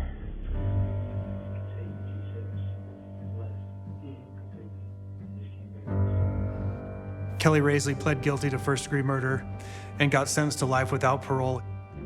Carol Baker pled guilty to conspiracy to commit first-degree murder. She received 30 years in prison. And Kelly Baker was made no offer. We tried her. She was found guilty of first-degree murder and conspiracy to commit first-degree murder and is serving life without parole in the prison. Anybody who could orchestrate another person's death, especially utilizing somebody's own family member, is a psychopath. I'm thrilled to know that Kelly Baker will never see daylight again as a free person, nor her nephew, and nor will Carol.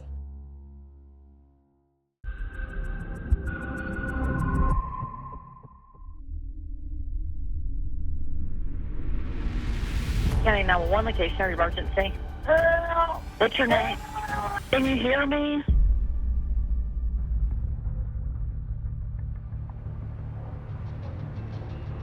"911 gets a call, and there's a voice on the phone saying, help, it's garbled, they're trying to figure out exactly what's going on.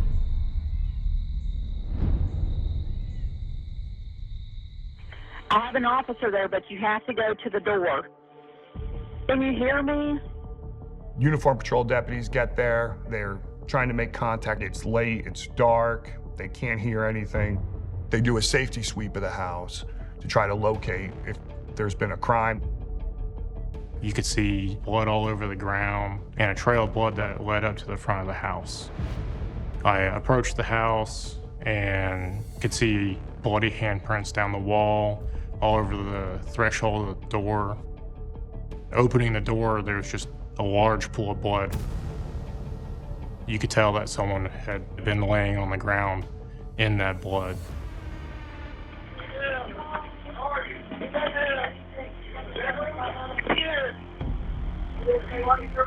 No. We did it to you. We located a female on her bed, covered in blood, and she had a gunshot wound to her face. They begin life-saving measures with her.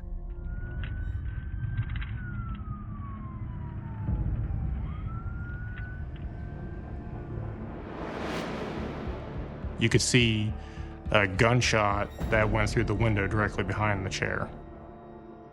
The projectiles were there, but there was no weapons found on the property. We weren't sure still exactly what had happened. The only person that can tell us is the victim. Angie, can you hear me? You able to write down? Did you do this to yourself?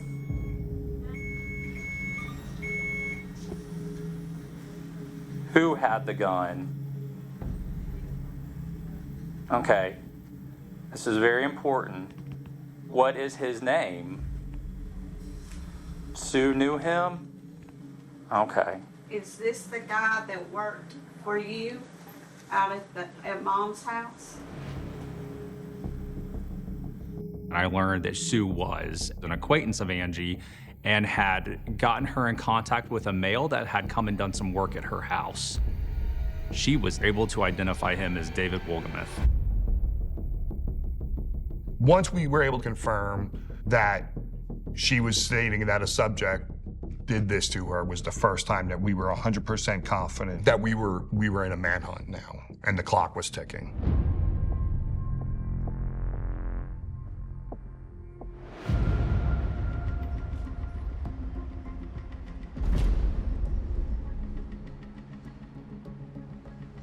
He was standing right outside one of the entrances. As soon as we were able to confirm that it was him, we took him into custody. He was definitely not happy that we had caught up with him.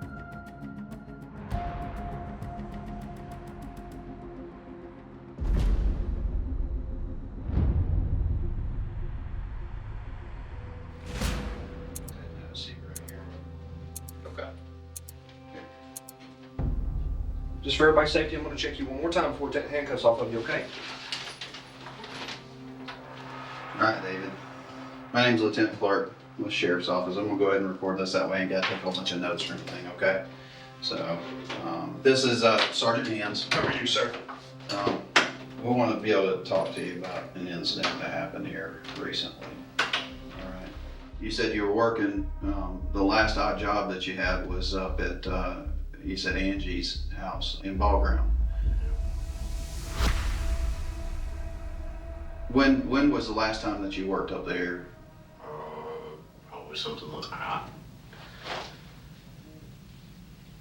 Probably something like a week ago. I don't know. Can I ask you a question? Sure. Yeah. How did y'all find me?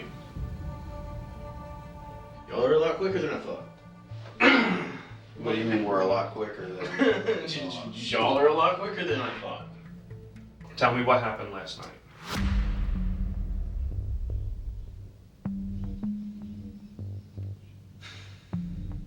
We started realizing the magnitude of what was happening to him. So now was the time to back down. I want him to not look at us as adversaries. I want to be his friend. And that's just rapport building 101. Here's what we're trying to do. We're trying to understand what all happened. I don't really know where to start. I just couldn't. Hey, David, look, why don't you start where you want to with it and just tell us the whole thing? I'm gonna put it in general terms and kind of put it from my point of view. My fiance needed money. She's very clingy. She didn't want me to be gone all the time, but she wanted money at the same time. So I made her happy to the best of my ability. Okay. How much money would you say? It's gotta be like something like $7,000 now. So you're supporting a big chunk of her living expenses. Yeah. Kid, that's a huge responsibility. Yeah. But she's saying, get it fast, get it done. And I explained to her, I don't want to do this. I don't want, have to do something illegal to, get money. But, you want me to do it in a way that's like impossible, and you're like threatening to like leave me. And here I am looking, 2 years of my life is gonna go down the drain. You know what I mean? He's literally portraying himself as the victim in this scenario. It turns your stomach in that room. I know. I know it's hard, man, and I know you're not okay with it. I can see that. You're good. Take your time. I went up there, and his parents, she was asleep or whatever. It was dark and everything. Of course, it was like 11:30, 11:18, something like that, somewhere in there. I was like, okay, so I just knocked on her door, and I was just like, oh, hey, ma'am, I'm really hungry. I know it's late. Can you try to give me something to eat? And she was like, what are you doing here? Because we had some kind of issue. I can't remember what exactly it was. It was just like a lot of people, she just decided out of nowhere she just didn't like me for whatever dumbass reason. No reason at all, really, but... Well, how long did you work for Angie?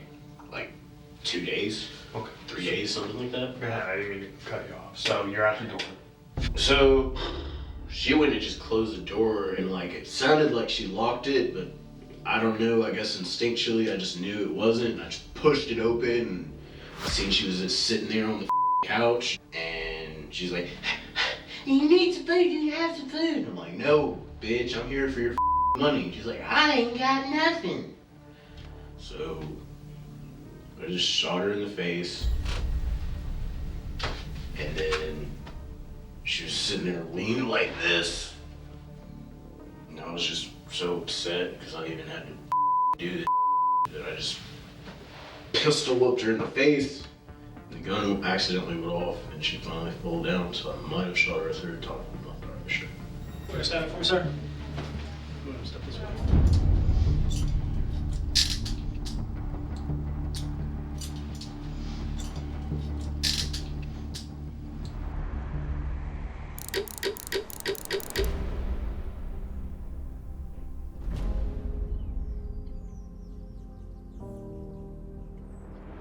Manner of death is undetermined.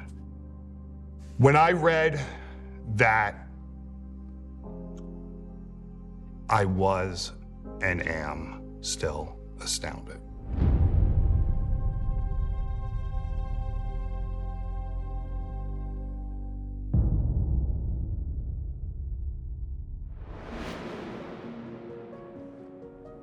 When she did finally come to my office and come to court, she was on a walker. She had an oxygen machine.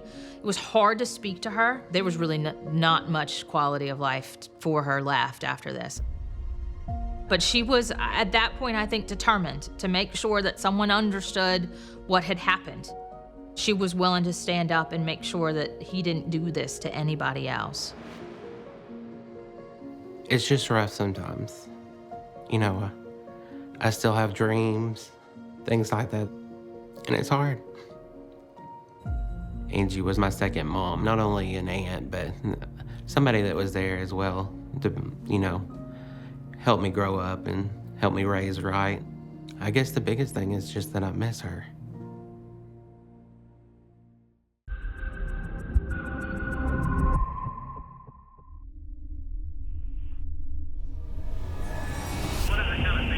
There's no obvious signs of trauma, but there's drag marks in the ditch, footprints, tire tracks. Seems like this dude was dead before he got here and they dumped him in the ditch.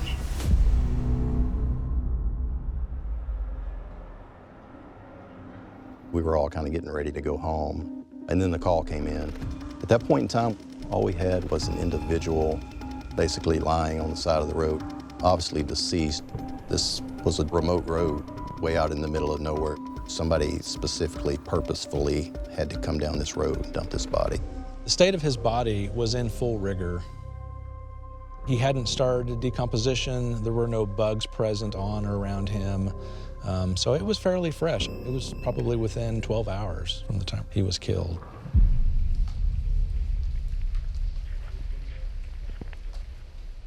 We started looking at social media and just immediately realized that this was not Nathaniel Jackson. This was his brother, Levante Jackson.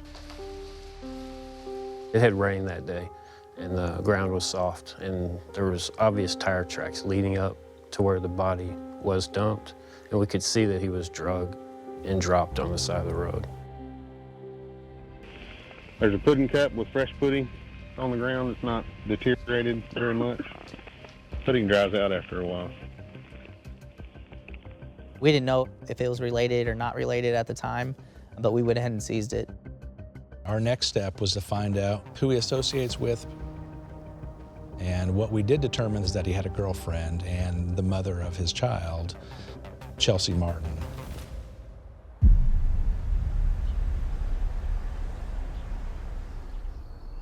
Once we got her in, I felt really good that she was not involved in his death whatsoever. Chelsea started telling us he had been not running with the greatest crowd of people, so to speak, including this female named Lydia Riggs. basically pointing out that Levante had last been seen with Lydia.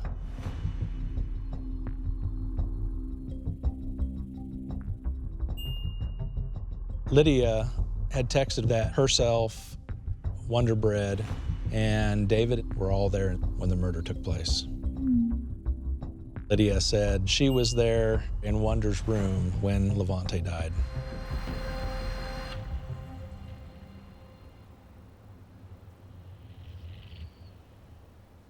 We learned that Zachary Whitcomb was a 19-year-old petty criminal.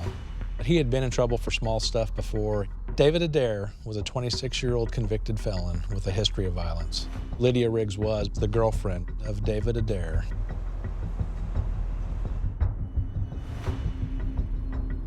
Our confidential source told us once they realized that Levante was dead, the suspects all began to panic. The only person they knew they could persuade to help them get rid of the body was Mark Brannon.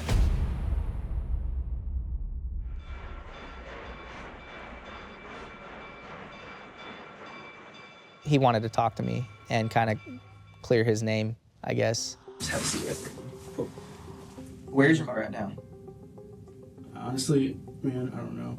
I'm worried that I'm gonna get in trouble for something I didn't do, and honestly, man, to be honest, I'm I just don't care asking about you, that dude, anymore. where the car's at. Even though, I mean, okay, let me ask you this. If you're in my position, right, we meet up with you, and ironically, that car is not with you. Oh, yeah, that's gonna look bad, right? So, because to me, it looks like you're trying to hide evidence. After I got Mark's vehicle, we were able to identify his tires to tire impressions on the crime scene. In the back, we found that pudding cup, which we were able to relate to the pudding cup that we located at the crime scene. All right, man. So here's what's gonna happen. We're gonna hold on to the car because that was used in that incident. I understand. Okay? You understand that I part? understand completely. I'm always trying to help people, man. That's all I ever try to do. I mean that, Right. like from the bottom of my heart. That's all I ever try to do. Right. Who called you? It was Wonder Bread. I don't Wonder even Bread know. called you? I don't even know his real name. I had met Wonder Bread maybe 2 weeks before. One time, I had met David the day before, and I knew Lydia was there, and I wanted to protect her because I knew she didn't need to be around those people, man. So what happened after you got there? I pulled in, and they told me to back up, and they were gonna put clothes in the back, and they did. They put a bunch of clothes, and they put a big duffel bag and all this. Okay. So they told you to come to that house. Okay. They tell you why? They did not tell me. They never gave you a reason to come? They never did. You never asked? I swear, no.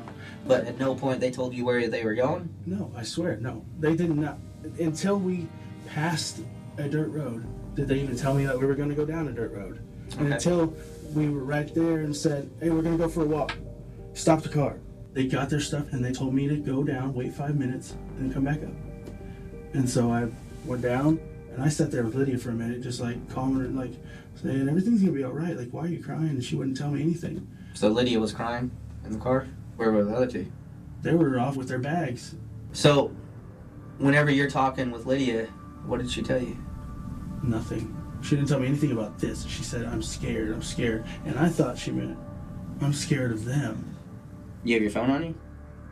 Yeah, but it's dead. Well, let me see it. We can charge it. That's okay. It's not a big deal, dude. Okay, I'll tell you. Here, the best way this is gonna go down, dude, is if you're gonna be transparent with me, okay? Because I'm trying to be transparent with you, yes, sir. but right now I'm getting a lot of whenever you're No, telling me it's that not- phone's it's dead. just the phone dead thing. The only way I can help you is if you are very transparent with me and you're honest with me, okay? When did you realize that there was a body in the back of your car? The next day. Like, I knew it somehow. I just knew. You're gonna be arrested, and you're gonna be charged with abuse of a corpse. Abuse of a corpse? What's that mean? It means you had the chance to call 911, and you failed to do that. Go ahead and stand up. Yes, sir. May I get a drink? Place your hands right there on that wall.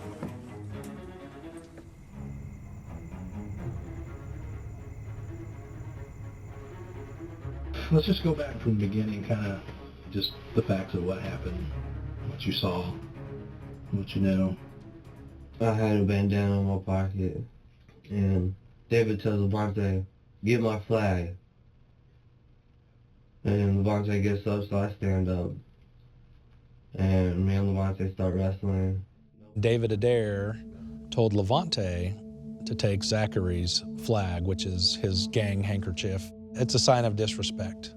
Was Levante like straddled you on top of you, holding you down? Was he holding your arms down, or was he holding your face down? He held my arms. And then David hopped on. He just came around with the chokehold. And then Lydia jumped on too to help quiet his feet because I was getting thrown around. We put a gag in his mouth so he couldn't scream. And we put him sleeping bag to him on the back porch, and we started making phone calls for a ride. I always know this happened. No, man.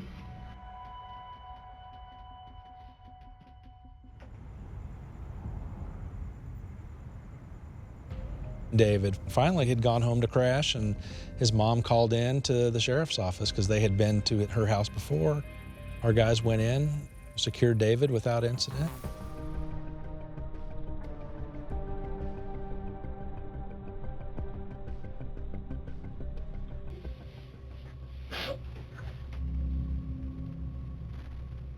I'm sorry. It's okay. There's tissues there if you need tissue. But after they put Levante on the floor, he started choking him out. And they kept saying, stop, stop, stop. And trying to get them to both stop. And then I wasn't big enough to get him to stop. Levante kept telling him to stop. And David untied him and they tried to give Levante CPR and it just wouldn't work. What if I told you Wonder Bread's story wasn't quite the same as yours, that you were a little more involved? What? Did you sit on him? I put my knee on him when I was trying to get David off. That's what I did. You just put your weight on his legs to make him keep his legs down? On one. You helped kill this guy.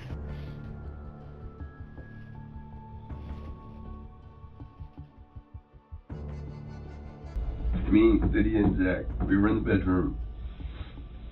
We're all doing a bump. I don't know what the Zach wanted to do. Right. But at some point you jumped in. I was trying to break him up. Okay. Do you remember what Lydia was doing? She was sitting on the bed and then she jumped on with us. Okay. So you went limp? Yeah. Okay. You choked him out? I choked him out. I choked him out.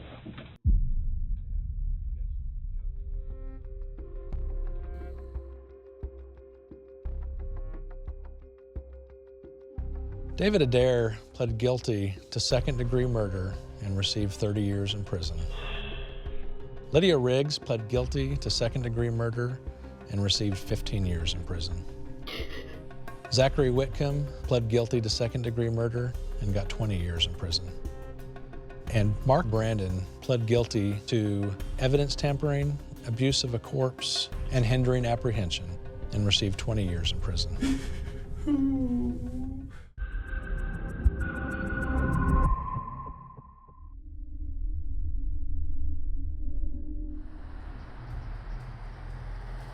Shortly after 8 a.m., we received a dispatch of a missing person. I was only about 4 blocks away from the house where I was dispatched to meet with Miss Neely. Upon my arrival, she explained that she had not heard from or seen her daughter, Tiffany, since the previous day. All calls to her cell phone were going unanswered. Tiffany's mom was very anxious because this was just so not normal.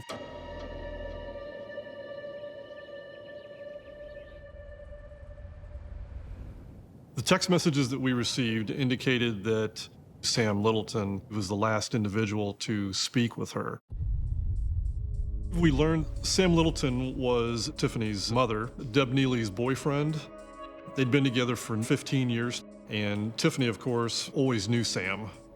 So there was a parental relationship there with him. We had tried numerous times to get in contact with him. We couldn't locate Sam anywhere.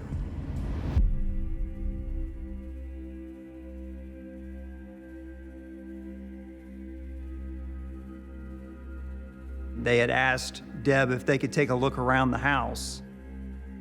Detective Salyer and I went down the basement and took a look around. There was an area of the basement that was covered in debris. We started taking everything apart down there. That's when Tiffany's body was located. The body was partially clothed and wrapped in a large piece of carpeting. The apparent cause of death seemed to be a knife wound to the neck. There was multiple stab wounds and other indications of maybe asphyxiation. At this point, it was pretty clear to us that Deb had no involvement. Sam Littleton became the prime suspect, and now he's missing.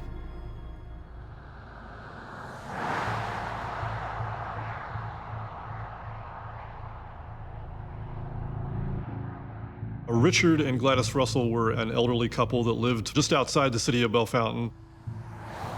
One of the neighbors had gone to the Russells' house and noticed that their vehicle was missing from the garage. They continued the investigation, and they were able to find a notepad. Mrs. Russell was very good at taking notes and keeping records, but there was no other entries made after the 16th. Looking into the notepad, we found it had the name Sam written on it, and underneath the name Sam was Sam Littleton's cell phone number. Now that we know that there's a connection, we're extremely concerned. We believe that he's probably in their vehicle and might have the Russells with him. 37-year-old Samuel Littleton is wanted for the murder of 26-year-old Tiffany Brown of Bellefontaine, Ohio, and linked to the disappearance of an elderly couple, Richard and Gladys Russell. A desperate plea from the family of a murder suspect. We need you to come in. Just turn yourself in. The suspect's father is clearly overwhelmed with emotion.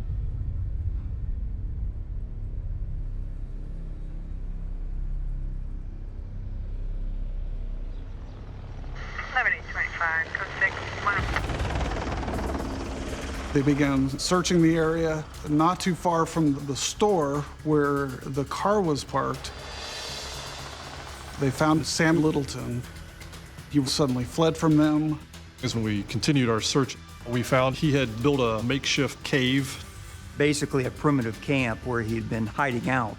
After maybe an hour, Sam Littleton was apprehended by a West Virginia State Police K-9. The fugitive had been on the run since February the 18th. Littleton was taken to a local hospital before being transported to the state police barracks in Princeton.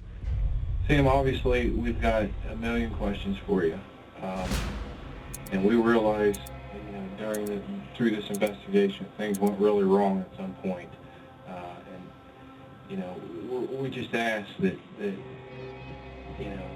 you help us out, help yourself out, man. I really don't know how it got started.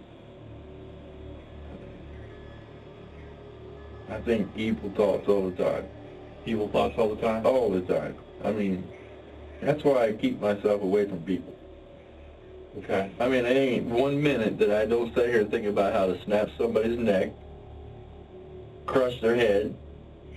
I mean, there's many, many times I could have just cut my stepmom up. Why would people think of that? I deserve to die. I deserve to die. You need to feel better about yourself, and the only way you're ever going to do that is to tell what happened. And all three of us know that you're a smart enough guy and you know exactly what happened. Is this something easy to talk about? Absolutely not. I'm trying to make him feel like we believe he's a good person. He's got to be comfortable with us. He's got to think that we like him. If we like him, he's going to like us. Sam, remember, the very first thing that you told us when we sat down was, I deserve to die for what I've done. That tells us you know what you did. Can you tell me what happened with Tiffany that day? Right, Chad. Sure. You gonna get sick? Yeah. Need some more water too, or? Please.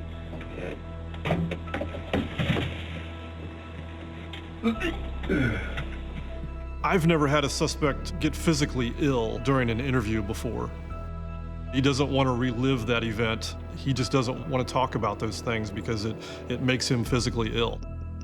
Everything about him is telling us that he just wants to give up. We spoke to Sam's father before to let him know what we were trying to do. He was there to get Sam to tell us exactly what happened. Mr. Littleton, if you can seat there.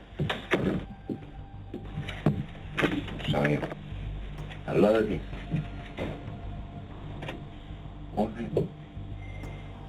I didn't mean to bring this all on you. I don't know why. I don't know why.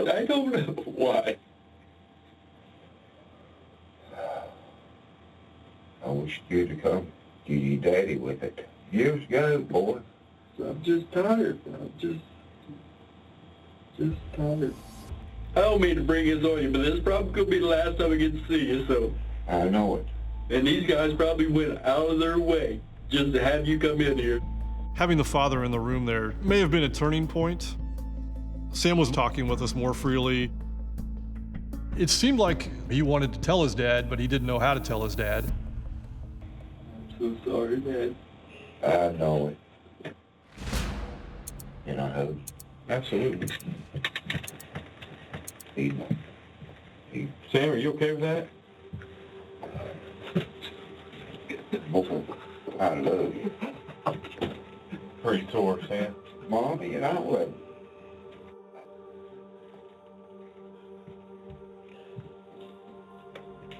I'm going to be as direct as I can possibly be. Regarding Tiffany, how did you kill her? I think I strangled her. Okay. Any other type of weapon that you used? I think I might have stabbed her once or twice. And the Russells, did you strangle both of those two? I mean, I'm strangled. I ain't for sure.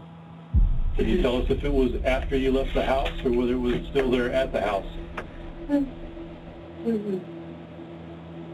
think it was at the house. We finally got his confession that he killed them. At this point, the only thing we don't know is exactly where the Russells are located. Sam, is there any way we can recover their bodies? Railroad tracks and a cotton field. Railroad tracks and a cotton field. Do you think one body is by the railroad tracks and one by the cotton field, or do you think? Yeah.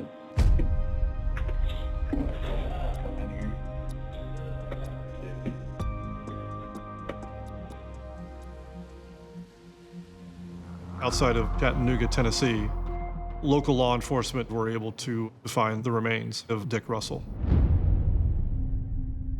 He was next to some railroad tracks covered in debris. A week later, Gladys Russell was found in Georgia. He had laid Gladys in a cotton field a few hundred miles south of where Dick Russell had been located. We have mixed emotions. He never gave us the exact reason why things happened, why he decided to kill the Russells, and why he decided to kill Tiffany, and I'm sure it haunts her family to this day.